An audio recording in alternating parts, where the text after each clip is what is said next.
Hello students, എല്ലാവർക്കും നമസ്കാരം. എല്ലാവർക്കും നമ്മുടെ രാജ്യത്തിന്റെ 74ാമത് സ്വാതന്ത്ര്യദിന ആശംസകൾ ആദ്യം തന്നെ ആശംസിക്കുകയാണ്. ഇപ്പൊ കഴിഞ്ഞ 15-ാം തീയതി ആണ് നമുക്ക് സ്വാതന്ത്ര്യം കിട്ടിയിട്ട് 74 വർഷം തികയുന്ന ദിവസം കൂടെയാണ്. അപ്പൊ എല്ലാവർക്കും നല്ലൊരു സ്വാതന്ത്ര്യദിന ആശംസകൾ. അതോടൊപ്പം ഇനിയുള്ള മുന്നോട്ടുള്ള ജീവിതത്തെ എല്ലാവർക്കും നല്ല ഭാഗങ്ങൾ നേർന്നുകൊണ്ട് നേരുന്നു. എന്തായാലും ഞാനിത് ഇങ്ങനെ വീഡിയോ ചെയ്യാൻ കാരണമല്ല, നമ്മുടെ ക്ലാസ് സ്വാതന്ത്ര്യദിനത്തിന്റെ പ്രമാണിച്ച് നേരിട്ടൊരു ക്ലാസ്സും കൂടെ ആയിക്കോട്ടെ എന്ന് വിചാരിച്ചിട്ടാണ്. അപ്പം നമ്മുടെ ഏതാണ്ട് ക്ലാസ്സുകളൊക്കെ ഇനി നമ്മുടെ രാജ്യത്തിന്റെ അവസ്ഥ നിങ്ങൾക്ക് അറിയാം. കോവിഡിന്റെ അവസ്ഥ ഇപ്പൊ കൂടിക്കൊണ്ടിരിക്കുകയാണ്. ഇപ്പോൾ ഇതിനു മുമ്പുള്ളതിനേക്കാൾ ഗുരുതരമായ അവസ്ഥയിലൂടെയാണ് ഇപ്പോൾ പോകുന്നത്. കാരണം വ്യാപനം ഇപ്പൊ ഓരോ ദിവസവും കഴിയുന്തോറും കൂടിക്കൊണ്ടിരിക്കുകയാണ്.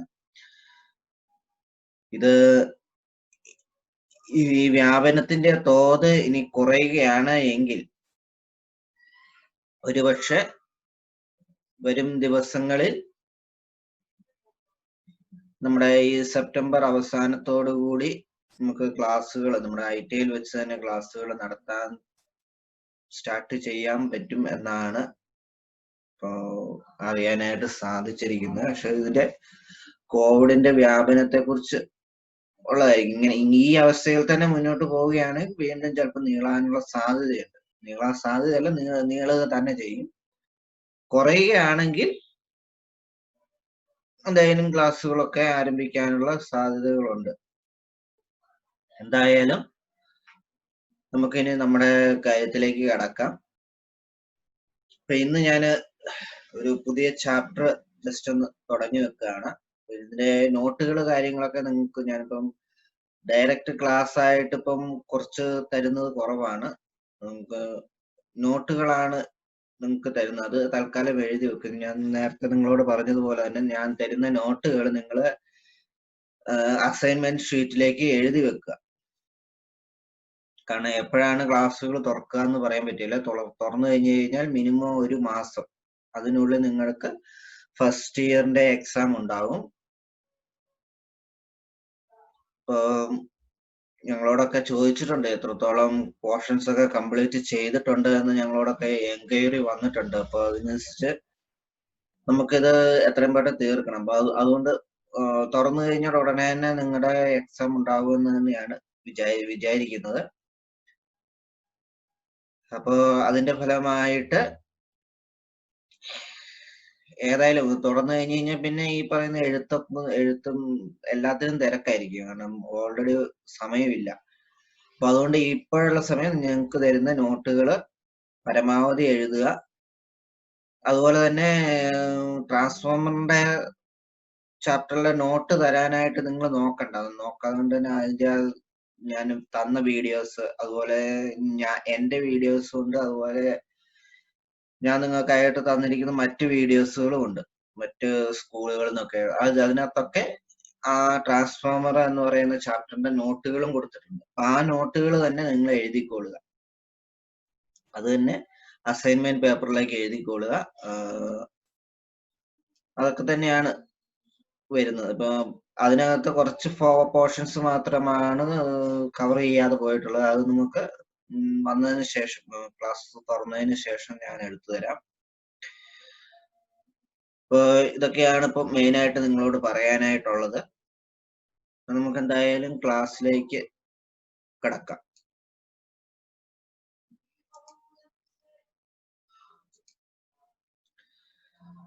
അപ്പൊ ഇന്ന് നമ്മള്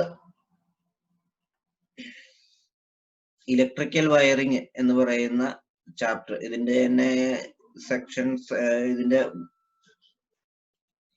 നോട്ടുകൾ നിങ്ങൾ എഴുതിയിട്ടുണ്ടെന്ന് ഞാൻ വിചാരിക്കുന്നു. ആക്സസറീസ് എന്ന് പറയുന്ന പോർഷൻ ഈ ചാപ്റ്ററിൽ വരുന്നതാണ്. ഇത് ഓൾറെഡി നമ്മൾ ആക്സസറീസ് എന്താണെന്ന് നമ്മൾ ക്ലാസ്സിൽ ഒരു സെമിനാർ എന്നുള്ള രീതിയിൽ എടുത്തിരുന്നു. അതിന് ശേഷം ഇതിന്റെ നോട്ടുകൾ ഞാനിപ്പോ തന്നിട്ടുണ്ട്. അപ്പൊ അത് നിങ്ങൾക്കത് മനസ്സിലായി എന്ന് വിചാരിക്കുകയാണ്. അപ്പൊ അതിനകത്ത് നമുക്ക് സാധാരണ രീതിയിൽ നമ്മളിപ്പോൾ ഫ്യൂസിന് പകരം ഉപയോഗിക്കുന്ന കുറച്ച് 2-3 സാധനങ്ങളാണ് MCB, സർക്യൂട്ട് ബ്രേക്കർ എന്ന കോമൺ നെയിമിൽ അറിയപ്പെടുന്ന MCB, MCCB, അതുപോലെ ELCB, RCCB ഇതൊക്കെ. അപ്പൊ ഇതെന്താണെന്നും ഉള്ളതാണ് ഇന്നത്തെ ക്ലാസ്സിനകത്ത് പറയുന്നത്. ഇതിനകത്ത് തന്നെ സർക്യൂട്ട് ബ്രേക്കർ എന്ന് പറഞ്ഞു കഴിഞ്ഞാൽ A circuit breaker is A mechanical switch device capable of making, carrying and breaking the current under normal condition and breaking the current under abnormal condition like a short circuit. അപ്പൊ normal കണ്ടീഷനിൽ, അതായത് സാധാരണ രീതിയിൽ normal കണ്ടീഷനിൽ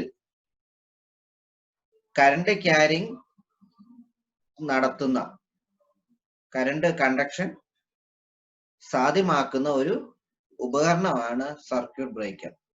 അതേസമയം short സർക്യൂട്ടോ അതുപോലെ ഓവർലോഡോ ഒക്കെ വന്നു കഴിഞ്ഞു കഴിഞ്ഞാൽ ഓട്ടോമാറ്റിക് ആയിട്ട് തന്നെ അത് ബ്രേക്ക് ചെയ്യുകയും സ്വിച്ച് ബ്രേക്ക് ചെയ്യുകയും ചെയ്യുന്ന ഒരു ഡിവൈസ്, സർക്യൂട്ടിനെ ബ്രേക്ക് ചെയ്യുകയും ചെയ്യുന്ന ഒരു ഡിവൈസ് ആണ് സർക്യൂട്ട് ബ്രേക്കർ എന്നതുകൊണ്ട് ഉദ്ദേശിക്കുന്നത്. നമ്മൾക്ക് അറിയാവുന്ന പോലെ തന്നെ സാധാരണ ഒരു സ്വിച്ച് ആണെങ്കിൽ നമ്മൾ ഓൺ ആക്കുമ്പോൾ അത് ഓണായി, ഓഫ് ആക്കണമെങ്കിൽ നമ്മൾ തന്നെ ചെന്ന് ഓഫ് ആക്കണം. അതേസമയം സർക്യൂട്ട് ബ്രേക്കറിൽ അതിന്റെ ആവശ്യകത ഇല്ല. അത് ഓട്ടോമാറ്റിക് ആയിട്ട് തന്നെ അത് ഡിസ്കണക്ട് ആയിക്കോളും. ഏതെങ്കിലും ഒരു ഷോർട്ട് സർക്യൂട്ടോ അല്ലെങ്കിൽ ഓവർലോഡോ ഒക്കെ വന്നു കഴിഞ്ഞു കഴിഞ്ഞാൽ ഓട്ടോമാറ്റിക് ആയിട്ട് തന്നെ അത് സ്വിച്ച് ഓഫ് ആവും. പിന്നെ നമ്മൾ പിന്നെ പോയി ഓൺ ആക്കണം എന്ന് മാത്രം. ഇപ്പൊ നമ്മുടെ മാർക്കറ്റില് ഓട്ടോമാറ്റിക് ആയിട്ട് തന്നെ ഓൺ ആകുന്ന തരത്തിലുള്ള സർക്യൂട്ട് ബ്രേക്കറുകളും അവൈലബിൾ ആണ്. അതായത് ഒരു 5 ബ്രേക്ക് ആയതിനു ശേഷം ഒരു 2-3 മിനിറ്റ് കഴിഞ്ഞ് കഴിയുമ്പോൾ ഓട്ടോമാറ്റിക് ആയിട്ട് ഓൺ ആകുന്ന രീതിയിലുള്ള സർക്യൂട്ട് ബ്രേക്കറുകളും ഉണ്ട്. ഓട്ടോമാറ്റിക് ആയിട്ട് ഓൺ ആകുന്ന സർക്യൂട്ട് ബ്രേക്കറുകളും ഉണ്ട്. സാധാരണ രീതിയിൽ അങ്ങനെ ഉപയോഗിക്കാറില്ല. അത് കൂടുതലായിട്ട് ഉപയോഗിക്കുന്നത് സർക്യൂട്ട് കൺട്രോളിംഗ് സിസ്റ്റത്തിലൊക്കെയാണ് അത് ഉപയോഗിക്കുന്നത്. ഇപ്പം നമ്മുടെ വലിയ ബിൽഡിങ്ങുകളിലൊക്കെ അതിന്റെ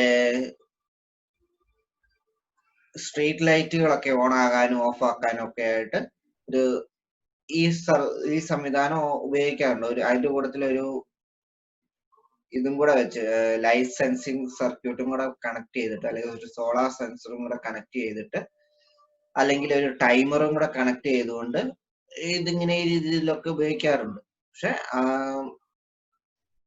ഈ സമയം നമ്മുടെ വീടുകളിൽ ഇത് സാധാരണ രീതിയിൽ ഉപയോഗിക്കാറില്ല. സാധാരണ MCB ആണ് സാധാരണ ഉപയോഗിക്കുക. ഓട്ടോമാറ്റിക് ആയിട്ട് ഓൺ ആകുന്ന തരത്തിലുള്ള MCBകളൊന്നും തന്നെ നമ്മുടെ ഹൗസ് വയറിങ്ങുകളിൽ ഉപയോഗിക്കാറില്ല. അപ്പൊ നമുക്ക് ക്ലാസ്സുകളിലേക്ക് തിരിച്ചു വരാം. അപ്പൊ അങ്ങനെയുള്ള സർക്യൂട്ട് ബ്രേക്കറുകളെ മെയിൻ ആയിട്ട് 3 തരത്തിലാണ് തിരിച്ചിരിക്കുന്നത്. ഒന്ന് MCB എന്നും, ഒന്ന് MCCB എന്നും, മൂന്നാമത്തേത് RCCB എന്നുമാണ് പറയുന്നത്. MCB എന്ന് പറഞ്ഞു കഴിഞ്ഞാൽ അതിന്റെ ഫുൾ ഫോം എന്ന് പറയുന്നത് മിനിയേച്ചർ സർക്യൂട്ട് ബ്രേക്കർ. MCB എന്ന് പറഞ്ഞു കഴിഞ്ഞാൽ അതിന്റെ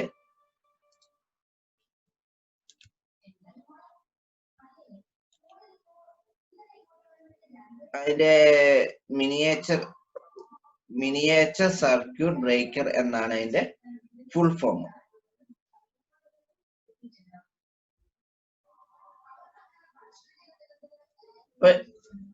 A miniature circuit is Miniature circuit breaker is a compact mechanical device for making the breaking a circuit both in normal condition and the abnormal conditions, such as those of overcurrent and short circuit. Short circuit or overcurrent ഒക്കെ ഉണ്ടാകുന്ന സമയത്ത് circuit break ആകാൻ വേണ്ടി ഉപയോഗിക്കുന്ന ഒരു device ആണ് miniature circuit breaker. During overload or any other type of fault, it gets activated. Overload അല്ലെങ്കിലോ അതുപോലെ ഷോർട്ട് സർക്യൂട്ട് ഒക്കെ ഉണ്ടാകുമ്പോൾ ഇത് ആക്ടിവേറ്റ് ആവുകയും and isolates the faulty circuit from the supply fault സംഭവിച്ചിട്ടുള്ള സർക്യൂട്ടിനെ ഐസൊലേറ്റ് ചെയ്യുകയും ചെയ്യും. അതുകൊണ്ട് തന്നെയാണ് ഇവയെ ഐസൊലേറ്റർ എന്നുള്ള പേരും കൂടെ ഇതിന് വിളിക്കാറുണ്ട്. MCB is a high fault capacity thermal or magnetic current limiting trip free automatic switching device with just magnetic tripping.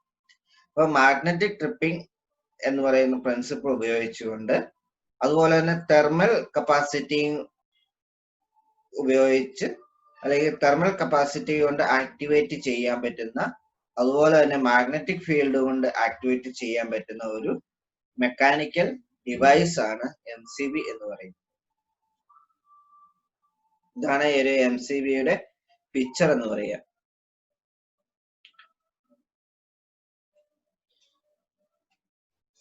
ഇതിന്റെ വർക്കിംഗ് പ്രിൻസിപ്പിൾ എന്ന് പറയുന്നത് the thermal operation using a bimetallic strip which deflects when heated by any excessive current flowing through it.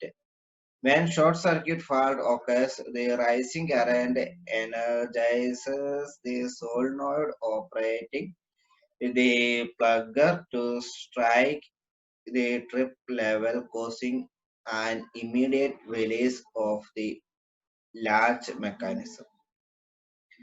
അതായത് ഇതിനകത്തൊരു locking മെക്കാനിസത്തിലാണ് ഇതിന്റെ switch work ചെയ്യുന്നത്. ആ switch work ചെയ്യുന്നതെന്ന് പറഞ്ഞു കഴിഞ്ഞാൽ അതൊരു സ്പ്രിംഗ് ലോഡഡ് ആയിട്ടുള്ള ഒരു ലിവർ ആയിരിക്കും. അത് ലോക്ക് ചെയ്ത് വെച്ച്, അതായത് ഇങ്ങനെ വെച്ച് ലോക്ക് ഈ രീതിയിൽ ഒന്ന് അത് ലോക്ക് ചെയ്തിരിക്കുകയാണ്.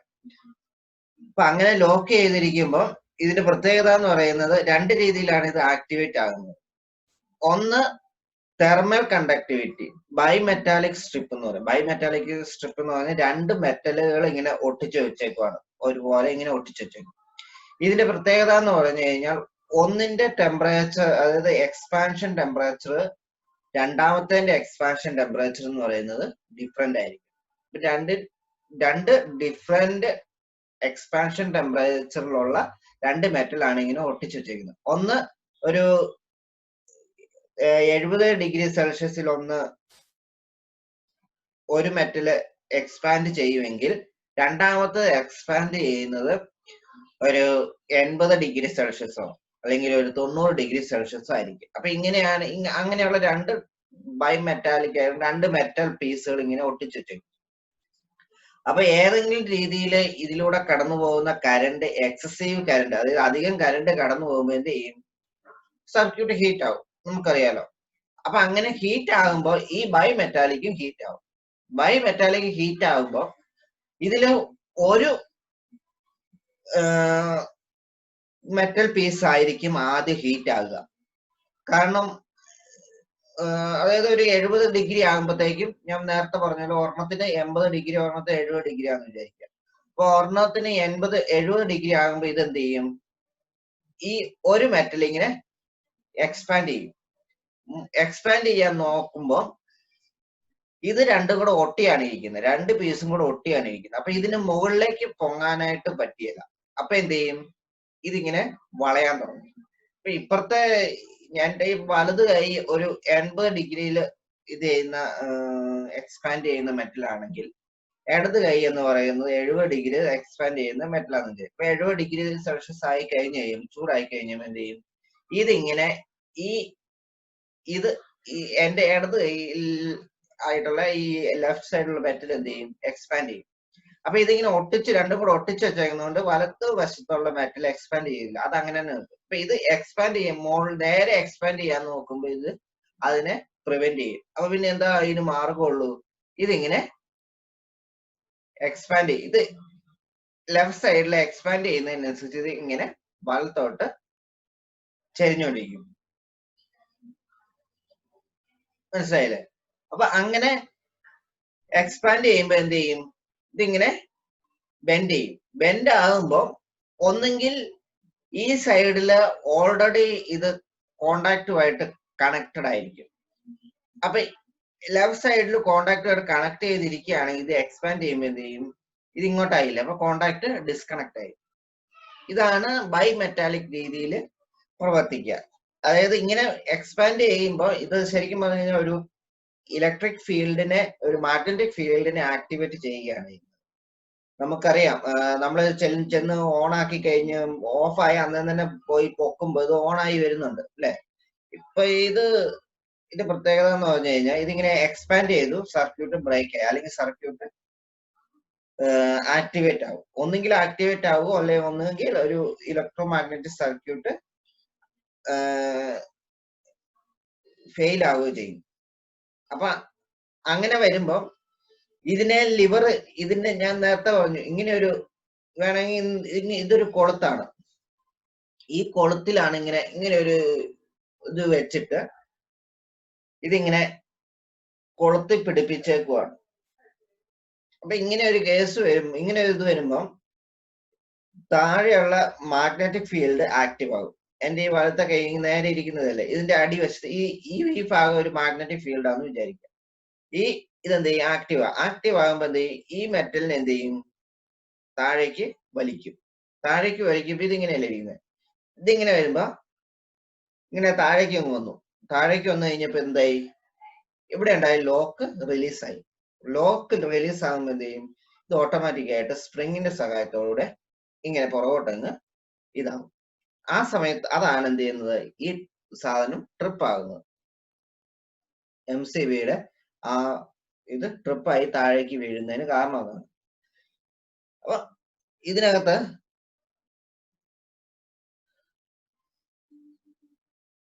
നമ്മൾ ഈ പിക്ചർ നോക്കിയാൽ ഏകദേശം നിങ്ങൾക്ക് അറിയാനായിട്ട് കാണും. ഇവിടെ ഒരു മെയിൻ സ്പ്രിങ് ഉണ്ട്. ഈ സ്പ്രിങ് ആണ് ശരിക്കും പറഞ്ഞാൽ ഇതിനെ ഹോൾഡ് ചെയ്ത് നിർത്തുന്നത്.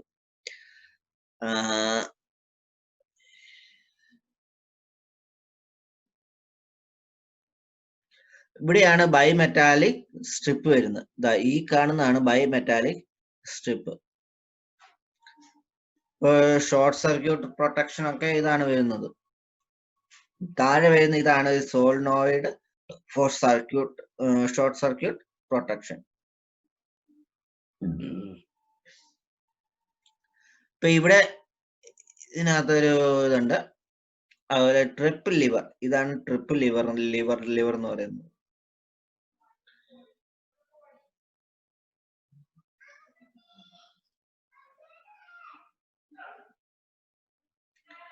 അതുപോലെ ട്രിപ്പ് ഫ്രീ മെക്കാനിസം. ഇവിടെയാണ് ട്രിപ്പ് ഫ്രീ മെക്കാനിസം വരിക. കോണ്ടാക്ട്, ഇതാണ് കോണ്ടാക്ട് ഇത് വരുന്നത്, കോണ്ടാക്ട് സ്ട്രിപ്പ്. അപ്പൊ ഇതിങ്ങനെ മുകളിലേക്ക് വെക്കുമ്പോൾ സംഭവിക്കുന്ന ഇതിവിടെ പ്രസ് ആവുകയാണ്. ഈ ലിവർ ഇതുമായിട്ട് പ്രസ് ആയിട്ട് ഇവിടെ ഇങ്ങോട്ട് താഴേക്ക് താന്ന് വരുവാണ് ചെയ്യുന്നത്. അപ്പൊ എന്തെങ്കിലും കാരണവശാൽ എന്ത് ചെയ്യും, ഈ ബൈമെറ്റാലിക് ആയിട്ടാണെങ്കിലും അല്ലെങ്കിൽ കറണ്ട്, ഇപ്പൊ ഷോർട്ട് സർക്യൂട്ട് കൂടുകയാണെങ്കിൽ ഒരു കറണ്ട് വരും. ആ കറണ്ട് എന്ത് ചെയ്യുമ്പോൾ ഇത് ഞാൻ നേരത്തെ പറഞ്ഞ പോലെ തന്നെ ആ താഴെയുള്ള മാഗ്നറ്റിക് ഫീൽഡിനെ ആക്ടിവേറ്റ് ചെയ്യിക്കും. അത് ആക്ടിവേറ്റ് ചെയ്യിക്കുമ്പോൾ എന്ത് ചെയ്യും, ലിവർ തന്നെ, ട്രിപ്പ് ലിവർ എന്ത് ചെയ്യും, ആക്ടിവേറ്റ് ആയിട്ട് ഈ സാധനം താഴേക്ക് വരുവാണ് ചെയ്യുന്നത്.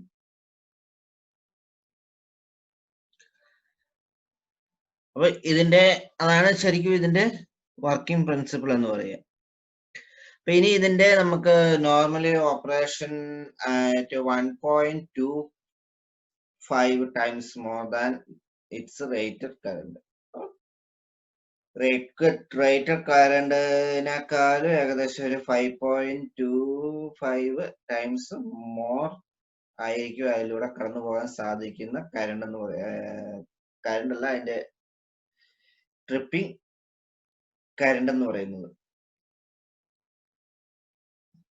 നമുക്ക് നോക്കേണ്ടത് ഇതിന്റെ അഡ്വാൻറ്റേജ്, എന്തിന്റെ തരത്തിലുള്ള അഡ്വാൻറ്റേജസ് ഉണ്ടെന്നുള്ളതാണ്. Tripping characteristic setting can be done during manufacture and it cannot be altered. അപ്പൊ ഇതിനകത്ത് നമുക്ക് അതിനകത്ത് ട്രിപ്പിംഗ് ടൈമോ കറണ്ടോ ഒന്നും നമുക്ക് ചേഞ്ച് ചെയ്യാൻ പറ്റില്ല. അത് ഉണ്ടാക്കുമ്പോൾ തന്നെ അവര് സെറ്റ് ചെയ്യുന്നതാണ്. അതുകൊണ്ട് തന്നെ നമുക്ക് അതിന് മാറ്റം വരുത്താനായിട്ട് സാധിക്കും. ഇപ്പൊ 6 ആംബിയറിന്റെ MCV ആണ് മേടിക്കുന്നെങ്കിൽ അതിന്റെ 6 ആംബിയർ തന്നെ ആയിരിക്കും. അതിൽ നമുക്ക് മാറ്റം വരുത്താനൊന്നും പറ്റില്ല. അതേസമയം ഫ്യൂസ് ആണെങ്കിൽ നമുക്ക് എന്ത് ചെയ്യാം, മാറ്റി വേറെ ഫ്യൂസ് കട്ടി കൂടിയ വയറ് കൂട്ടി കെട്ടി കഴിഞ്ഞു കഴിഞ്ഞാൽ അതിന്റെ ഫ്യൂസ് മാറ്റം വന്നു. ഇവിടെ നമുക്ക് അതിന് പറ്റിയല്ല. അതാണ് ഒരു അഡ്വാൻറ്റേജ് എന്ന് പറയുന്നത്. They will trip for a sustained overload but not for transient overload. അപ്പൊ സസ്റ്റൈൻഡ് ആയിട്ട്, അതായത് കുറച്ച് സമയം നിൽക്കുന്ന രീതിയിലുള്ള ഒരു ഓവർലോഡ് വന്നു കഴിഞ്ഞാൽ മാത്രമേ ഇത് ട്രിപ്പ് ആകത്തുള്ളൂ. അതേസമയം പെട്ടെന്ന് വരുന്ന ഓവർലോഡുകൾ ഉണ്ടല്ലോ, ഒരു മൈന്യൂട്ട് സെക്കൻഡിൽ വരുന്ന ഓവർലോഡുകൾ, അങ്ങനെ വരുന്ന സമയത്തൊന്നും ഇത് ട്രിപ്പ് ആകത്തില്ല. അതാണ് ഇതിന്റെ ഒരു പ്രത്യേകത. അതേസമയം നമ്മുടെ ഫ്യൂസ് കറക്റ്റ് 6 ആംബിയറിന്റെ ഫ്യൂസ് ആണ് നമ്മൾ ഉപയോഗിക്കുന്നതെങ്കിൽ ആ ഫ്യൂസിൽ 6 ആംബിയറിനേക്കാൾ കുറച്ചും കൂടെ വരുമ്പോഴത്തേക്കും എന്ത് ചെയ്യും, അതിന് കത്തിപ്പോകാനുള്ള സാധ്യതയുണ്ട്. അതേസമയം ഇവിടെയുള്ള സമയത്ത് അങ്ങനെ ഒരു പെട്ടെന്ന് വരുന്ന ആ ഒരു ഓവർലോഡിങ് അത് അത്ര കാര്യമായിട്ട് ഇത് എടുക്കുകയല്ല. ആ സമയത്ത് ട്രിപ്പ് ആകത്തില്ല. ഒരു സസ്റ്റൈൻ ആയിട്ട് നിലനിൽക്കുന്ന രീതിയിലുള്ള ഒരു ഓവർലോഡിങ് വന്നാൽ മാത്രമേ ട്രിപ്പ് ആകത്തുള്ളൂ. മൂന്നാമത്തെ faulty current is easily identified. Fault ആയിട്ടുള്ള ഏതെങ്കിലും സർക്യൂട്ടിലെ ഫാൾട്ട് സർക്യൂട്ട് ഐഡന്റിഫൈ ചെയ്യാൻ വേണ്ടി നമുക്ക് ഈസി ആയിട്ട് ഐഡന്റിഫൈ ചെയ്യാൻ വേണ്ടി പറ്റും. കാരണം എന്താണ്, ഓഫ് ആക്കിയിട്ട് ഓൺ ആക്കിയിട്ട് നമ്മൾ സപ്ലൈ കൊടുത്തു കഴിഞ്ഞാൽ ഏത് സർക്യൂട്ട് ആണോ ഡ്രോപ്പ് ആവുന്ന ആ സർക്യൂട്ടിൽ എന്തുണ്ട്, കറണ്ട് ഫാൾട്ട് ഉണ്ടെന്നാണ് അതിനർത്ഥം. അത് നമുക്ക് പെട്ടെന്ന് ഐഡന്റിഫൈ ചെയ്യാനായിട്ട് പറ്റും. വേറൊരു ഇൻസ്ട്രുമെന്റ്സിന്റെ ഒന്നും സഹായം ഇല്ലാതെ തന്നെ നമുക്ക് സാധിക്കും. Supply can be quickly restored. പിന്നെ ഉള്ളതെന്ന് പറഞ്ഞാൽ സപ്ലൈ പോയി, അതായത് ട്രിപ്പായി കഴിഞ്ഞ് കഴിയുമ്പോൾ എന്ത് ചെയ്തു, വന്നു നേരെ പൊക്കി വെച്ചു. അപ്പൊ എന്തായി, ഇത് സപ്ലൈ വീണ്ടും റീസ്റ്റോർ ആയി. അതേസമയം ഫ്യൂസ് ഒക്കെ ആണെങ്കിൽ നിലം വരണം, ആ ഫ്യൂസ് ഊരണം, എന്ത് ചെയ്യണം, പിന്നെ അതിനകത്തുള്ളതെല്ലാം ഊരിക്കളഞ്ഞിട്ട് വീണ്ടും വേറെ കമ്പി ഇട്ട് കെട്ടണം. അപ്പൊ അത്രയും സമയമൊന്നും നമുക്ക് ഇവിടെ വേസ്റ്റ് ആകുന്നില്ല. വന്നു, MCV ബോക്സ് തുറന്നു, താന്നു കിടക്കുന്ന ഏതാണോ അത് മുകളിലേക്ക് പൊക്കി വെച്ചു. അത്രയും പണിയെ നമുക്ക് വരുള്ളൂ. പിന്നെ tamper proof, multiple units are available. പലതരത്തിലുള്ള ഇത് അവൈലബിൾ ആണ്. മൾട്ടിപ്പിൾ ഇതെന്ന് പറഞ്ഞു കഴിഞ്ഞാൽ ഇതിപ്പോ സിംഗിൾ പോളിന്റെ, അതായത് ഒരു സർക്യൂട്ട് മാത്രം, അതായത് ഫേസിന് മാത്രമായിട്ടുള്ള ഒരു ഇതുണ്ട്, MCV ഉണ്ട്. അതുപോലെ തന്നെ ഫേസ് ന്യൂട്രൽ വരുന്ന 2 സർക്യൂട്ടിന് വേണ്ടിയിട്ടുള്ള ഡബിൾ പോൾ MCV ഉണ്ട്. പിന്നെ ട്രിപ്പിൾ പോൾ MCV ഉണ്ട്. 3 സർക്യൂട്ടുകൾക്ക് വേണ്ടിയിട്ടാണുള്ളത്. പിന്നെ ഉള്ളത് നാലാമത്തേത് 4 സർക്യൂട്ട്, അതായത് 3 ഫേസും ഒരു ന്യൂട്രലും വരുന്ന രീതിയിലുള്ള MCV ഉണ്ട്. ഇതില് നമ്മള് ബ്രേക്കർ എന്നൊക്കെ പറഞ്ഞ് കേട്ടിട്ടുണ്ട് അല്ലെ. അപ്പൊ ഇതിനകത്ത് പ്രത്യേകത എന്ന് പറഞ്ഞു കഴിഞ്ഞാൽ MCV എന്ന് പറയുന്നത് സാധാരണ വിളിക്കുന്നത് സിംഗിൾ പോൾ MCVകളാണ്. സിംഗിൾ പോൾ ആയിട്ടുള്ള സർക്യൂട്ട് ബ്രേക്കറുകളാണ് MCV എന്ന് പറയുന്നത്. ബാക്കിയുള്ളതിനെയും ഡബിൾ പോൾ MCV എന്നും അതുപോലെ ട്രിപ്പിൾ പോൾ MCV എന്നും 4 പോൾ MCV എന്നൊക്കെ വിളിക്കാറുണ്ട്. 4 പോൾ വരുന്നത് കോമൺ ആയിട്ട് പറയുന്നത് ഐസൊലേറ്റർ എന്നാണ്. അതുപോലെ തന്നെ ഡബിൾ പോൾ വരുന്നതും ഐസൊലേറ്റർ ആയിട്ടാണ് അറിയപ്പെടുന്നത്. ഐസൊലേറ്റർ എന്നും പറയാറുണ്ട്. പിന്നെ 3 പോൾ ആയിട്ട് വരുന്നു, ഐസൊലേറ്റർ ആയിട്ട് പറയാറുണ്ട്. അപ്പൊ ഈ MCB തന്നെയാണ് ഈ മൂന്നും, രണ്ട് പേരുകളിൽ അറിയപ്പെടുന്നു എന്ന് മാത്രം. ഇതിന്റെ ഡിസ്അഡ്വാൻറ്റേജ്, MCBയുടെ ഡിസ്അഡ്വാൻറ്റേജ് എന്താണ് നമുക്കൊന്ന് നോക്കാം. ഡിസ്അഡ്വാൻറ്റേജ് എന്ന് പറഞ്ഞാൽ എക്സ്പെൻസീവ് ആണ്. ഒരു ഫീസ് മേടിക്കുന്ന ഫീസ് ഇപ്പൊ ഒരു ഒരു 50 രൂപയ്ക്ക് കിട്ടുമെങ്കിൽ ഒരു MCB എന്ന് പറയുന്നത് മിനിമം ഒരു 100 രൂപയെങ്കിലും ആകും. ഏറ്റവും കുറഞ്ഞത് 100 രൂപയെങ്കിലും ആകും. കൂടുന്നതിനനുസരിച്ച് വില കൂടിക്കൊണ്ട് 120, 150, 200 എന്നൊക്കെ പറഞ്ഞ് കൂടിക്കൊണ്ടിരിക്കും. 600 ഒക്കെ വരും. സിംഗിൾ പോളിന് എനിക്ക് തോന്നുന്നു 100 സംതിങ് എങ്ങാണ്ടാണ് ഒരു സിംഗിൾ പോളിനെന്ന് തോന്നുന്നു, ഞാൻ ഓർക്കുന്നില്ല. ഡബിൾ പോൾ ഒക്കെ വരുമ്പോഴത്തേക്കും ഏകദേശം 200, 300 ആ റേഞ്ചിലാണ് അത് വരുന്നത്. അപ്പൊ അതിന് ഇതാണ്, എക്സ്പെൻസീവ് ആണ്. അതാണ് ഒരു ഡിസ്അഡ്വാൻറ്റേജ് എന്ന് പറയുന്നത്. മോർ മെക്കാനിക്കലി മൂവിങ് പാർട്ട്, ഒരുപാട് മൂവിങ് പാർട്ടുകളുണ്ട്. അതാണ് അടുത്ത മറ്റൊരു പ്രശ്നം എന്ന് പറയുക. അതുകൊണ്ട് തന്നെയാണ് നമ്മൾ ഈ കൊറോഷൻ ഒക്കെ, വെള്ളം കയറി കഴിഞ്ഞു കഴിഞ്ഞാൽ ഈ സാധനമൊക്കെ അന്നേരം തന്നെ എടുത്തു മാറ്റുവാണ്. ക്ലീൻ ചെയ്തിട്ട് വീണ്ടും അവിടെ തന്നെ വെക്കാനായിട്ട് പറ്റത്തില്ല. കാരണം ഉള്ളിൽ മൂവിങ് പാർട്ടുകളാണ്. അത് അവിടെ എവിടെയും ഓൾറെഡി വെള്ളം കയറും. വെള്ളം കയറി കഴിഞ്ഞ് കഴിഞ്ഞാൽ അത് ഒക്കെ കൊറോഷൻ ആയിട്ടൊക്കെ ആയിട്ട് അത് നശിച്ചു പോകാനുള്ള സാധ്യത. പിന്നെ അത് മെയിൻറ്റെയിൻ ചെയ്യാന്ന് പറയുന്നത് സാധിക്കില്ല. അതേസമയം ഫ്യൂസ് ആണെങ്കിൽ എടുത്ത് ഊരി ഒന്ന് ക്ലീൻ ചെയ്ത് വേണമെങ്കിൽ ആ കണ്ടക്ടർ ഒന്ന് മാറ്റിയാൽ മാത്രം മതി. അത്രേ അതിനകത്ത് വരുന്നുള്ളൂ. അടുത്ത ഡിസ്അഡ്വാൻറ്റേജ് എന്ന് പറഞ്ഞാൽ they require regular testing to ensure satisfactory operation. അപ്പൊ ഇതിന്റെ ഒരു പ്രത്യേകത എന്ന് പറഞ്ഞാൽ ഡെയിലി അത് ചെക്ക് ചെയ്തുകൊണ്ടിരിക്കും. ഡെയിലി അല്ലെങ്കിൽ അത് റെഗുലർ ആയിട്ട് ഒരു മാസത്തിലോ അല്ലെങ്കിൽ ആഴ്ചയിലോ ഒരിക്കലോ ഒക്കെ ആയിട്ടൊന്ന് ഓഫ് ആക്കി ഓൺ ആക്കി ഒക്കെ ചെയ്തോണ്ടിരിക്കണം. അല്ലെങ്കിൽ ചിലപ്പോൾ ഓവർലോഡ് വരുമ്പോൾ ചിലപ്പോൾ ഓഫ് ആയില്ല എന്നൊക്കെ ഇരിക്കും. കാരണം മൂവിങ് പാർട്ടുകൾ ആയതുകൊണ്ട് തന്നെ ഒരേ പൊസിഷനിൽ ഇരുന്ന് കഴിഞ്ഞ് കഴിയുമ്പോൾ എന്ത് ചെയ്യും, അതിനിടയ്ക്ക് എന്തെങ്കിലുമൊക്കെ ക്ലാവുകളോ അല്ലെങ്കിൽ എന്തെങ്കിലുമൊക്കെ ഓക്സിഡേഷൻ സംഭവിച്ചിട്ട് അത് സ്റ്റക്കായി അവിടെ തന്നെ നിൽക്കാനുള്ള സാധ്യതയുണ്ട്. അപ്പൊ റെഗുലർ ആയിട്ട് നമ്മൾ ഓഫ് ആക്കുകയും ഓൺ ആക്കുകയും ചെയ്തുകൊണ്ടിരുന്നു കഴിഞ്ഞ് കഴിഞ്ഞാൽ ഈ ഒരു പ്രശ്നം ഒഴിവാക്കാനായിട്ട് അതാണ് ഇവിടെ പറയുന്നത്, regularly it should be tested.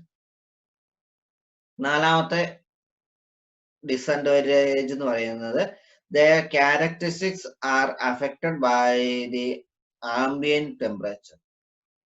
അപ്പൊ അതിന്റെ ക്യാരക്ടറിസ്റ്റിക്സ് എന്ന് പറയുന്നത് ആംബിയറിനും അതുപോലെ ടെമ്പറേച്ചറിനും, ആംബിയന്റ് ടെമ്പറേച്ചർ ആണ് പറയുന്നത്. അതായത് കറണ്ട് കടന്നു പോകുന്നത് മൂലം ഉണ്ടാകുന്ന ടെമ്പറേച്ചറിനെ ബേസ് ചെയ്തിട്ടാണ് ഇത് വർക്ക് ചെയ്യുന്നത്. അത് ചിലപ്പം മാറി മറിഞ്ഞൊക്കെ വരാം. അറ്റ്മോസ്ഫിയറിന്റെ ഇതനുസരിച്ചിട്ട് ഈ ടെമ്പറേച്ചർ കൂടാനും സാധ്യതയുണ്ട്.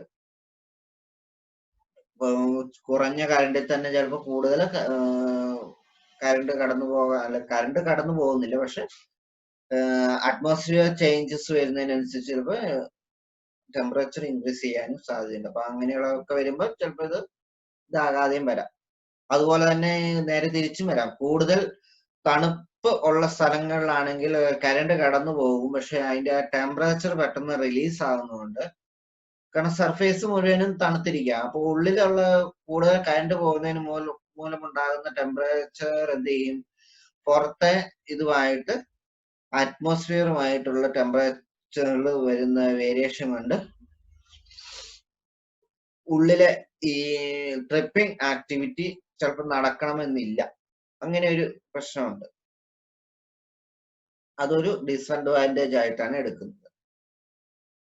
ഇതാണ് നമുക്ക് മിനിയേച്ചർ സർക്യൂട്ട് ബ്രേക്കറിനെ കുറിച്ച് പറയാനുള്ളത്. അടുത്തത് മൊഡ്യൂൾഡ് കേസ് സർക്യൂട്ട് ബ്രേക്കർ. ഇത് പ്രത്യേകിച്ചൊന്നുമില്ല, MCBയുടെ ഏകദേശം അതേ പ്രിൻസിപ്പിൾ തന്നെയാണ് ഇതിനകത്തും വരുന്നത്. പ്രത്യേകത എന്ന് പറയുന്നത് ഇത് ഹൈ ലെവലിൽ കൂടുതൽ ഹൈ വോൾട്ടേജുകൾ വരുന്ന സർക്യൂട്ടുകളിൽ ഒക്കെയാണ് ഇത് ഉപയോഗിക്കുന്നത്. മൊഡ്യൂൾഡ് case circuit breaker are designed to provide circuit protection for low voltage distribution system. അതായത് ലോ വോൾട്ടേജ് ഡിസ്ട്രിബ്യൂഷൻ സിസ്റ്റം, അതായത് നമ്മുടെ വീടുകളിലല്ല, അല്ലാതെ ഫാക്ടറികളിൽ, അതുപോലെ ബിൽഡിങ്ങുകളിൽ, കൺസ്ട്രക്ഷൻ ബിൽഡിങ്ങുകൾ, അതുപോലെ എന്താ പറയാ പെട്രോൾ പമ്പുകൾ, അങ്ങനെയുള്ള അതായത് 3 ഫേസ് കണക്ഷൻ വരുന്ന മെയിൻ ആയിട്ട് പറഞ്ഞാൽ 3 ഫേസ് കണക്ഷൻ വരുന്ന ലോ സർക്യൂട്ടുകൾ, നമ്മുടെ ബിൽഡിംഗ് സർക്യൂട്ടുകൾ അല്ലെങ്കിൽ ഡൊമസ്റ്റിക് സർക്യൂട്ടുകളിലാണ് ഈ പറയുന്ന ഈ ഒരു ഇൻസ്ട്രുമെന്റ് ഉപയോഗിക്കുക, MCB എന്ന് പറയുന്ന ഇൻസ്ട്രുമെന്റ് ഉപയോഗിക്കുക. ഇത് മെയിൻ ആയിട്ട് 3 ഫേസ് ആണ്, 3 ഫേസിലായിരിക്കും വരിക. They will protect connected device against both overload and short circuit. They are available in higher rating of 100 to 800 ampere at 500 volt 3 phase. അപ്പൊ അതിന്റെ റേഞ്ച് തന്നെ കാണുമ്പോൾ അറിയാം നിങ്ങൾക്ക്, 100 ആംബിയർ തൊട്ട് 800 ആംബിയർ വരെയാണ് അതിന്റെ റേഞ്ച് എന്ന് പറയുന്നത്. നമ്മുടെ വീട്ടിലൊക്കെ വെക്കുന്ന ഇതിന്റെ എന്ന് പറഞ്ഞു കഴിഞ്ഞാൽ ഏകദേശം ഒരു 40 ആംബിയർ ഒക്കെയാണ് അതിന്റെ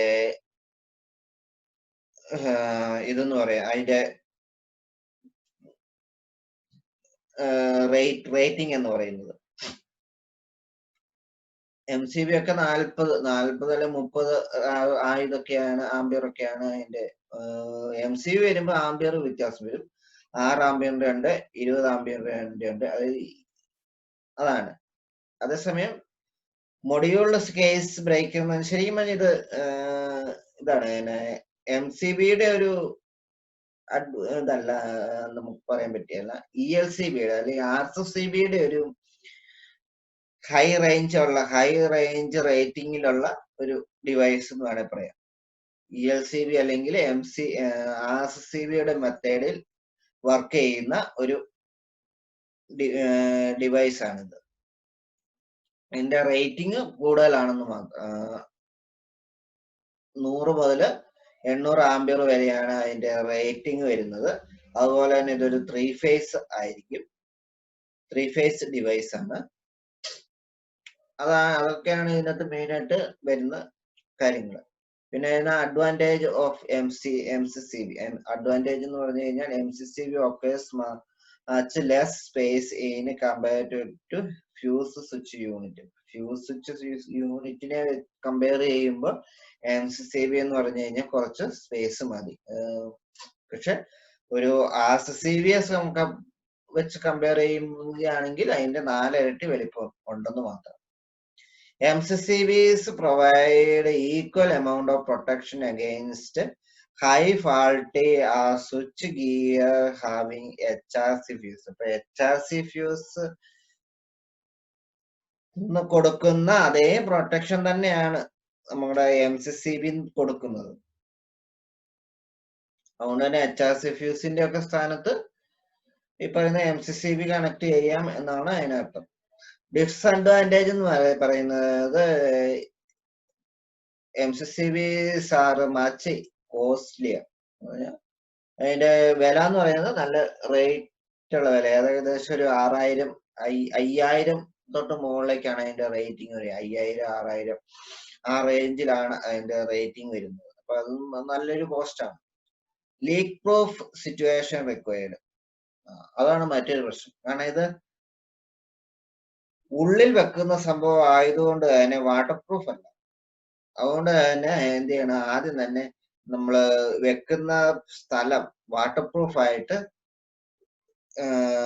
മേക്ക് ചെയ്തിരിക്കണം. അതായത് വാട്ടർ പ്രൂഫ് ആയിരിക്കണം. ഏതെങ്കിലും ഒരു ബോക്സിനകത്താണ് വെക്കുന്നതെങ്കിൽ ആ ബോക്സ് എന്ത് ചെയ്യണം, വാട്ടർ പ്രൂഫ് ആയിരിക്കണം. അതാണ് ഒരു disadvantage. Sensitivity to insulation resistance low, അതാണ് മറ്റൊരു പ്രശ്നം. അപ്പൊ ഇൻസുലേഷൻ റെസിസ്റ്റൻസുമായിട്ടുള്ള സെൻസിറ്റിവിറ്റി വളരെ കുറവാണ്. അതായത് ഇൻസുലേഷൻ റെസിസ്റ്റൻസിന്റെ വളരെ കുറവാണ്. ഏതെങ്കിലും സ്ഥലങ്ങളിൽ ഒരു ഇൻസുലേഷൻ പോയി അല്ലെങ്കിൽ ഇൻസുലേഷനിലൂടെ കറണ്ട് ലീക്ക് ആയിട്ടുണ്ടെങ്കിൽ അത് ഇത് റിലീസ് ചെയ്യത്തില്ല, അല്ലെങ്കിൽ ഇത് വർക്ക് ചെയ്യത്തില്ല, ഇത് കണ്ടെത്തുകയില്ല. ആ സമയത്ത് ഇത് വർക്ക് ചെയ്തുകൊണ്ടിരിക്കും. അതാണ് ഇതിനകത്തെ ഒരു പ്രധാന പ്രശ്നം.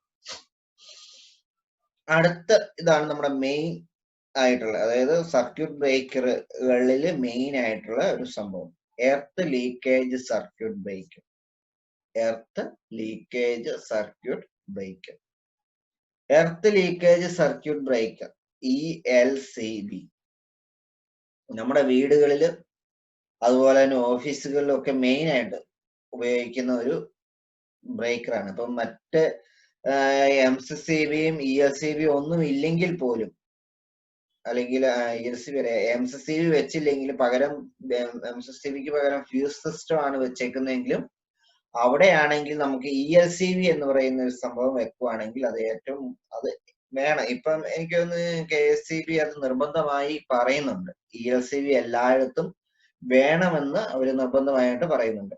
ഇതിന്റെ പ്രത്യേകത എന്ന് പറഞ്ഞു കഴിഞ്ഞാല്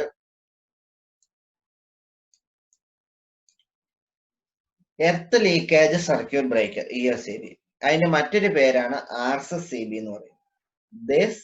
the residual current circuit breaker, അതാണ് RCCB. രണ്ടും സെയിം ആണ്, വ്യത്യാസമൊന്നുമില്ല.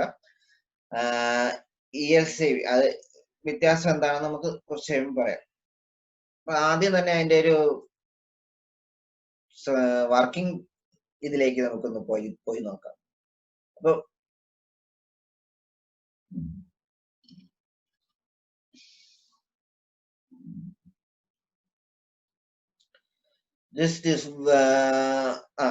അതിന് മുമ്പ് വർക്കിംഗിലേക്ക് പോകുന്ന രണ്ട് തരത്തിലുള്ള ELCB ഉണ്ട്. ഒന്ന് വോൾട്ടേജ് ഓപ്പറേറ്റഡ് ELCB, രണ്ടാമത്തത് കറണ്ട് ഓപ്പറേറ്റഡ് ELCB.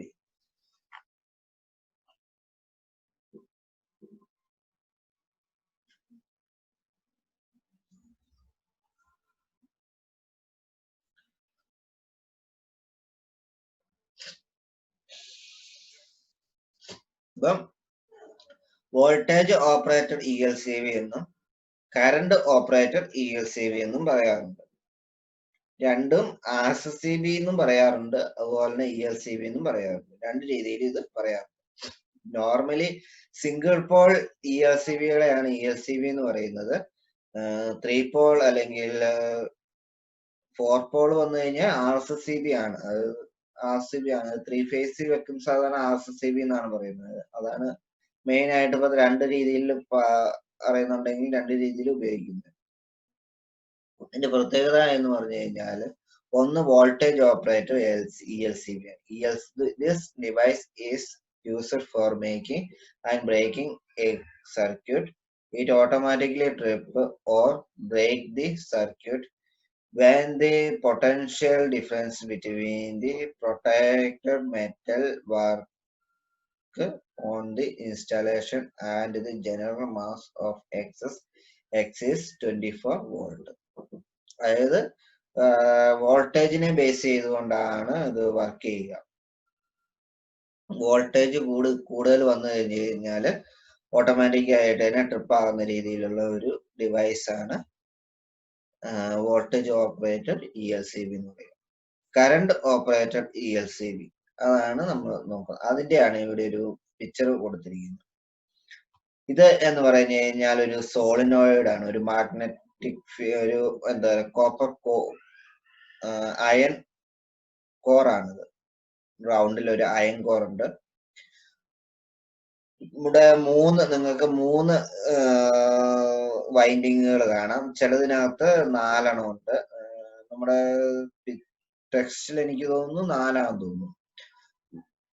അത് ഏതാണെങ്കിലും കുഴപ്പമില്ല, എല്ലാത്തിന്റെയും വർക്കിംഗ് ഏകദേശം സെയിം ആണ്. ഇതിനകത്ത് പ്രത്യേകത എന്ന് പറഞ്ഞു കഴിഞ്ഞാല് നമുക്ക് നോക്കാം. അത് ഇതാണ് ഫേസിൽ നിന്ന് വരുന്ന കറണ്ട് ഈ കോറിൽ ഒരു വൈൻഡിങ് കൊടുത്തിട്ടുണ്ട്. ആ വൈൻഡിങ്ങിലൂടെ കടന്നിട്ടാണ് ലോഡിലേക്ക് പോകുന്നത്. അതുപോലെ ന്യൂട്രും ഇതേപോലെ തന്നെയാണ് പോകുന്നത്. ഇതിന്റെ പ്രത്യേകത എന്ന് പറഞ്ഞു കഴിഞ്ഞാല് കറണ്ട് പ്രിൻസിപ്പിൾ എന്ന് പറഞ്ഞു കഴിഞ്ഞാൽ ഫേസിലൂടെ കടന്നു പോകുന്ന കറണ്ട് തിരിച്ചു ന്യൂട്രലിലൂടെ തന്നെ തിരിച്ചു വരണം. അതാണ് ഇതിന്റെ പ്രിൻസിപ്പിൾ. എന്ന് പറഞ്ഞാൽ ന്യൂട്രലിലൂടെ കടന്നു പോകുന്ന കറണ്ട് ഫേസിലൂടെ കടന്നു പോകുന്ന കറണ്ട് ഇവിടെ ഒരു മാഗ്നറ്റിക് ഫീൽഡ് ഉണ്ടാകും. ഈ കോയിലിന് ചുറ്റിനും അല്ലെങ്കിൽ ഈ കോറിന് ചുറ്റിനും ഒരു മാഗ്നറ്റിക് ഫീൽഡ് ഉണ്ടാകും.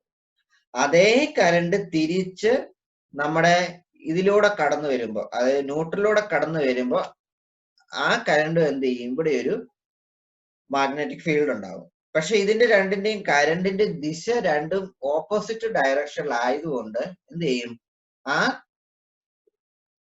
മാഗ്നറ്റിക് ഫീൽഡ് ക്യാൻസൽ ചെയ്യപ്പെടും. മുകളിലത്തെ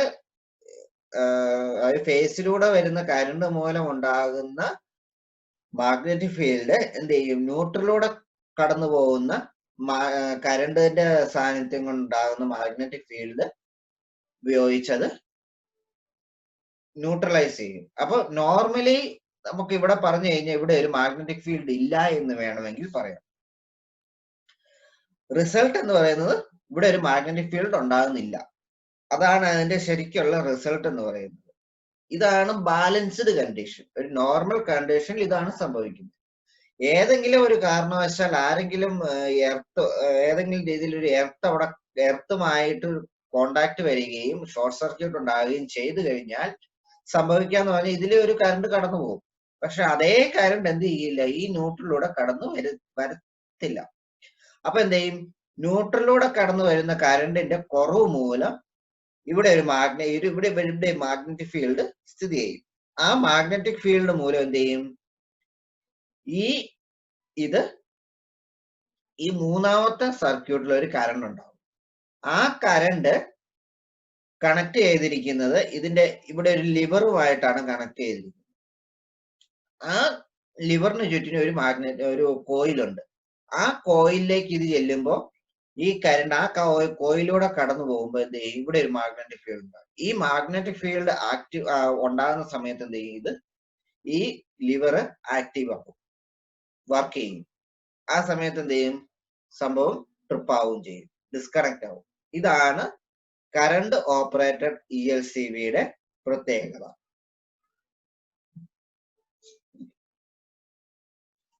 ഡീറ്റെയിൽഡ് ആയിട്ട് നിങ്ങൾക്ക് താഴെയുള്ള ഇതൊക്കെ വന്നിട്ടുണ്ട്, അതൊക്കെ നിങ്ങൾക്ക് വായിച്ചു നോക്കാം.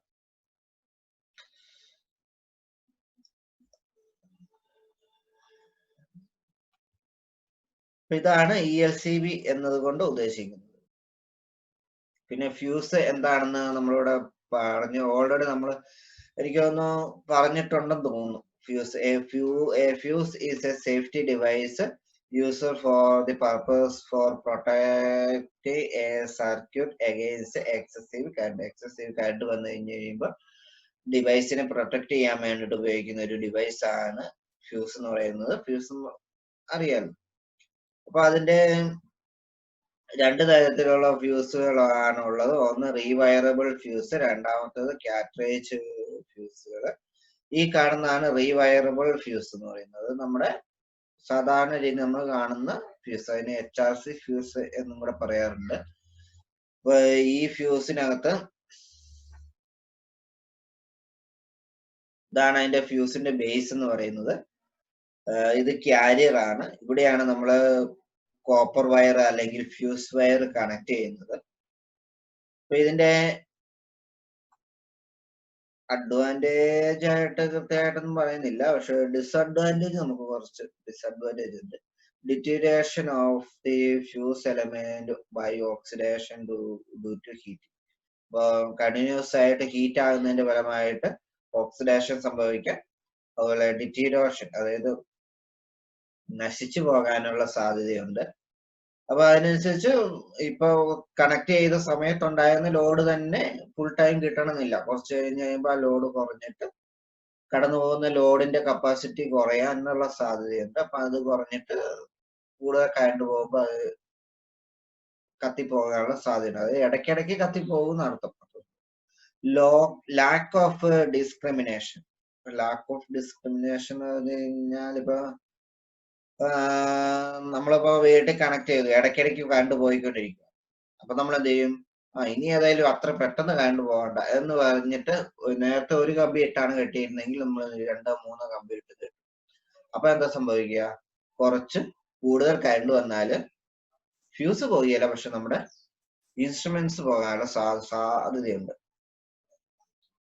അത് നമ്മുടെ എളുപ്പത്തിൽ എപ്പോഴും പോയി കെട്ടാനുള്ള നമ്മുടെ ആ ഇത് ബുദ്ധിമുട്ട് മൂലം നമ്മൾ എന്ത് ചെയ്യുന്നു, കൂടുതൽ ഇതിട്ട് കെട്ടുന്നു. അതായത് അതിന്റെ ഫ്യൂസിന്റെ ആ കപ്പാസിറ്റിയിൽ നമ്മൾ ചേഞ്ചസ് വരുത്തുകയാണ്. അത് നമ്മുടെ ഇൻസ്ട്രുമെന്റ്സിന് ഉപയോഗപ്രദമാണോ ഗുണകരമാണോ അല്ലയോ നമ്മൾ നോക്കുന്നില്ല, പകരം അത് ഇതായിരുന്നു. അതാണ് അതിനകത്ത് ഒരു പ്രശ്നം. മറ്റൊരു ഡിസഡ്വാൻറ്റേജ് എന്ന് പറഞ്ഞാൽ affected by the fluctuation of the ambient temperature.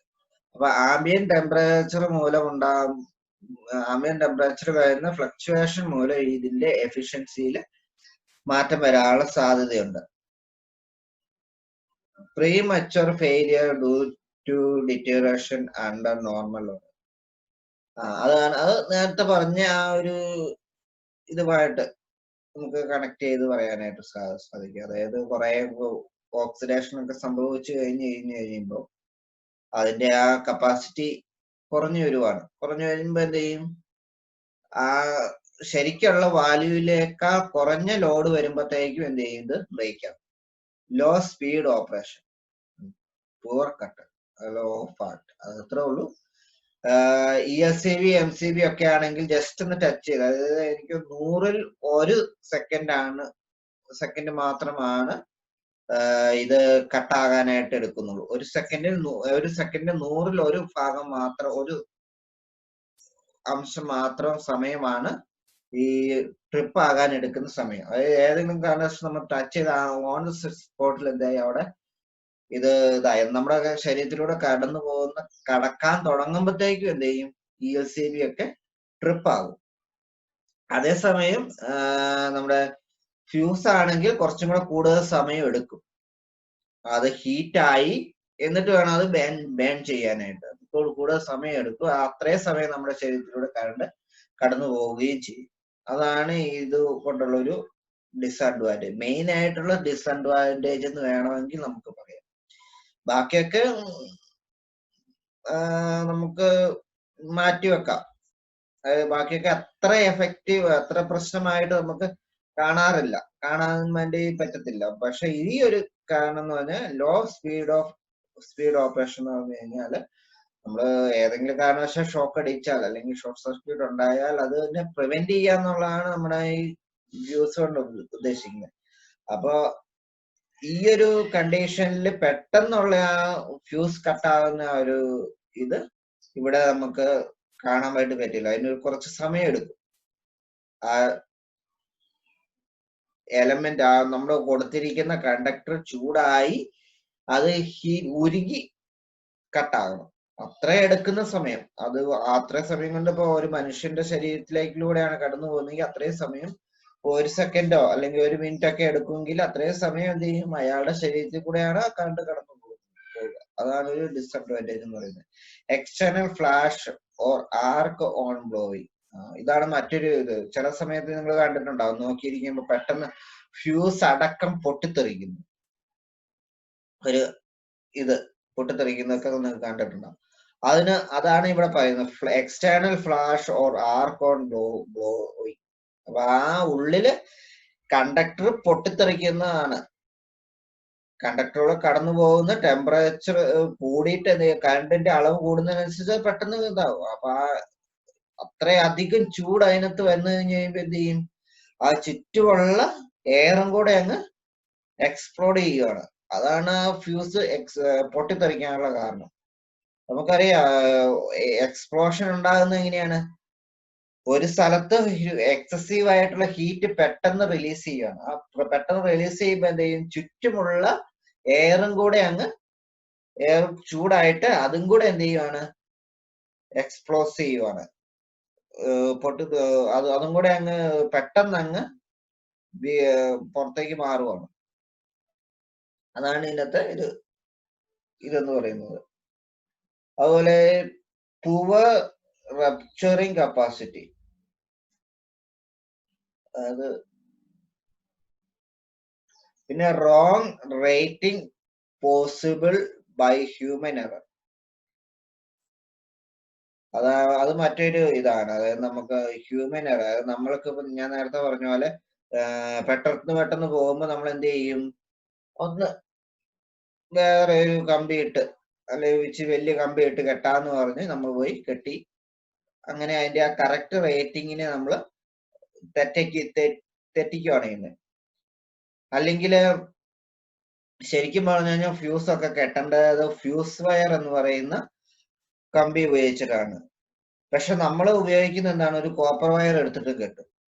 ഒന്ന് കെട്ടി ഒരു കമ്പി എടുത്തിട്ട് കെട്ടി അതിന്റെ വണ്ണം ഒന്നും നോക്കൂല. ഒരെണ്ണം കെട്ടി കുറച്ച് കഴിയുമ്പോൾ അത് കട്ടായി കത്തിപ്പോയി. എന്ത് ചെയ്യും, ഉടനെ വേറെ കമ്പി എടുത്തു ഒരു 2-3 കമ്പി ചുറ്റി അങ്ങിട്ടു. അപ്പൊ അങ്ങനെ അതിന്റെ റേറ്റിംഗിൽ വ്യത്യാസം വരുത്താനുള്ള സാധ്യത ഇവിടെ കൂടുതലാണ്. ഇതാണ് നമ്മുടെ റീവയറബിൾ ഫ്യൂസിന്റെ ഒരു പ്രശ്നം എന്ന് പറയുക. പിന്നെ ഉള്ളത് കാറ്ററേജ് ഫ്യൂസ് ആണ്. കാറ്ററേജ് ഫ്യൂസ് ആണ് നമ്മളിവിടെ കാണുന്നത്. ഇതിന്റെ മെയിൻ ആയിട്ടുള്ള അഡ്വാൻറ്റേജ് എന്ന് പറയുന്നത് സംഭവം വർക്കിംഗ് സംഭവങ്ങളെല്ലാം മറ്റേ ഇത് തന്നെയാണ്, റീവയറബിൾ ഫ്യൂസിന്റെ അതേ പ്രിൻസിപ്പിൾ തന്നെയാണ്. ഇതിനകത്തുള്ള ഒരു അഡ്വാൻറ്റേജ് എന്ന് പറയുന്നത് ഇതാണ്, ഇതിന് ഒരു ക്ലോസ്ഡ് ഫ്രെയിമിനുള്ളിലാണ് ഇതിന്റെ വയറുള്ളത്, അല്ലെങ്കിൽ കണക്ട് ചെയ്യുന്ന കണ്ടക്ടർ ഉണ്ടാവുക. അതുകൊണ്ട് തന്നെ ഡിറ്റീരിയോഷൻ എന്ന് പറയുന്ന ഒരു പ്രോസസ്സ് ഇതിനകത്ത് നടക്കുന്നില്ല. അതാണ് ഇതിനകത്തുള്ള മെയിൻ ആയിട്ടുള്ളത്. അതായത് അതായത് പൊട്ടിപ്പോകുന്നത് വരെ, ഫ്യൂസ് ഡിസ്കണക്ട് ചെയ്യുന്നത് വരെ ഇതിന്റെ ആ കറക്റ്റ് റേറ്റിംഗ് അങ്ങനെ തന്നെ നിൽക്കും. അതാണ് ഇതിന്റെ ഒരു അഡ്വാൻറ്റേജ് എന്ന് പറയുന്നത്. പിന്നെയുള്ളത് നമുക്ക് നോക്കാനുള്ളത് എന്ന് പറഞ്ഞാൽ റിലേ ആണ്. റിലേ എന്ന് പറഞ്ഞു കഴിഞ്ഞാൽ ഒരു പക്ഷെ നിങ്ങൾക്കൊക്കെ അറിയായിരിക്കും, അറിയാവോന്ന് എനിക്കറിയില്ല. റിലേ എന്ന് പറഞ്ഞു കഴിഞ്ഞാൽ relay is a device which opens or closes an auxiliary circuit and predetermined condition in the main switch. അപ്പൊ നമ്മുടെ ഈ ഇൻവെർട്ടറുകളിലൊക്കെ ഉപയോഗിക്കുന്ന ഒരു സംഭവമാണിത്. അല്ലെങ്കിൽ അതായത് കറണ്ട് വന്നു കഴിഞ്ഞ് കഴിയുമ്പോൾ ബാറ്ററി എന്നുള്ള കണക്ഷൻ ഡിസ്കണക്ട് ചെയ്യുകയും അതുപോലെ കറണ്ട് പോകുമ്പോൾ എന്ത് ചെയ്യും, ബാറ്ററി എന്നുള്ള കണക്ഷൻ കണക്ട് ചെയ്യും, നമ്മുടെ സർക്യൂട്ടിലേക്ക് കണക്ട് ചെയ്യുകയും ചെയ്യുന്ന ഒരു ബൈ സർക്യൂട്ട് ഡിവൈസ് ആണ്. 2 സർക്യൂട്ട്, അതായത് സ്വിച്ചിന്റെ വേറൊരു ഓട്ടോമാറ്റിക് ആയിട്ട് വർക്ക് ചെയ്യുന്ന ഒരു സ്വിച്ച്, അങ്ങനെ വേണമെങ്കിൽ നമുക്ക് ഇതിനെ പറയാം.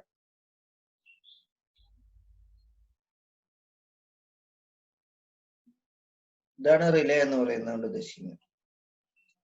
അപ്പൊ ഇതിനകത്ത് 2 തരത്തിലുള്ള ഒരു റിലേ ഉണ്ട്. തെർമൽ റിലേ ഉണ്ട്, അതുപോലെ ഇലക്ട്രോ മാഗ്നറ്റിക് റിലേ ഉണ്ട്. ഇലക്ട്രോ മാഗ്നറ്റിക് റിലേ എന്ന് പറഞ്ഞു കഴിഞ്ഞാൽ അതിനകത്തൊരു കോയിൽ ഉണ്ടാവും.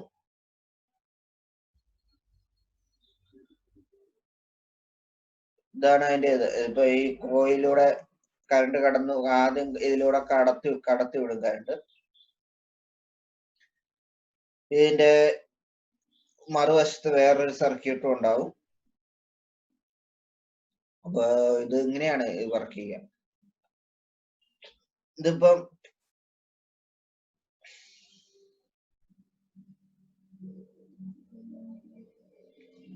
റിലേ പിന്നെ